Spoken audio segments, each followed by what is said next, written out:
IPhone ఎన్ని dragon fruit రికమెండేషన్లు ఇచ్చిందంటే చెప్పలేను. అన్నీ ఇచ్చింది. అంతమంది యూట్యూబ్ ఛానల్ వాళ్ళు ఉన్నారా. ఈరోజు సింగిల్ హైబిస్కస్ ఫ్లవర్ వచ్చింది గైస్.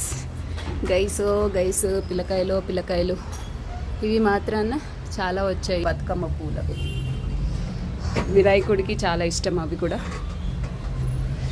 ఇవాళ కొంచెం బాటనీ చదువుకుందాము, రిఫ్రెష్ చేసుకుందాం గైస్. అందరం చదువుకున్నాం చిన్నప్పుడు. అయితే ఇలా ఉంటే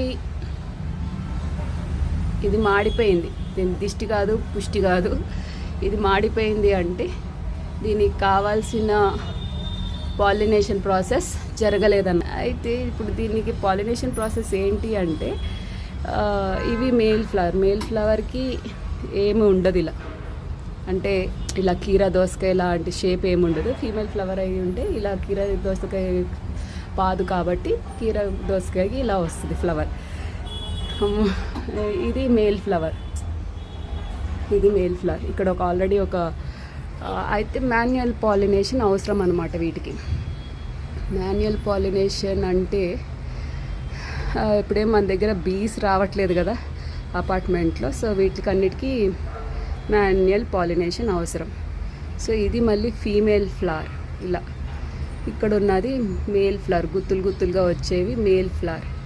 ఫీమేల్గా ఒంటరిగా ఇలా పిందతోటి వస్తుంది. దీనికి ఇప్పుడు పాలినేషన్ జరగలేదనుకోండి, అది కూడా దిగులతోటి మాడిపోతుందంట. సో ఇలా ఒక male flower, healthy male flower తీసుకొని ఈ రేకులు పెటల్స్ అన్నీ తీసేసి ఈ పాలెన్స్ ఉంటాయి కదా, ఈ మధ్యలో మేల్ ఫ్లవర్ లోపల ఉండేవి పాలెన్ గ్రెయిన్స్, పాలెన్స్. ఈ ఫీమేల్లో ఉండేది పాలెన్ కాదు, స్టిగ్మా ఫ్యామ్ కరెక్ట్. సో దీన్ని యాక్చువల్గా అంటే టచ్ చేయాలి. Interpolation process.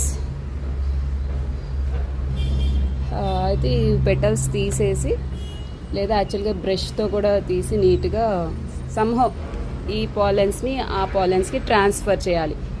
డేటా ట్రాన్స్ఫర్ చేసినట్టుగా దీని పాలెన్స్ని దాని స్టిగ్మాలోకి ట్రాన్స్ఫర్ చేస్తే మంచి డేటా ట్రాన్స్ఫర్ చేస్తే స్ట్రెంగ్త్ బాగుండి హెల్దీగా దీని పిందెలు ఏదైతే ఇది మెచ్యూర్ అయ్యిందో ఫ్లవర్, ఫీమేల్ ఫ్లవర్, ఆ మెచ్యూర్ అయిన ఫ్లవర్ ఫ్రూట్ ఇస్తుంది అన్నమాట. ఫ్రూట్ ఇస్తే ఆ కాయని మనం హ్యూమన్స్ ఎంజాయ్ చేస్తున్నారు. కీరా దోసకాయ హిస్టరీ అదే గైస్. ఎన్ని చీమలు.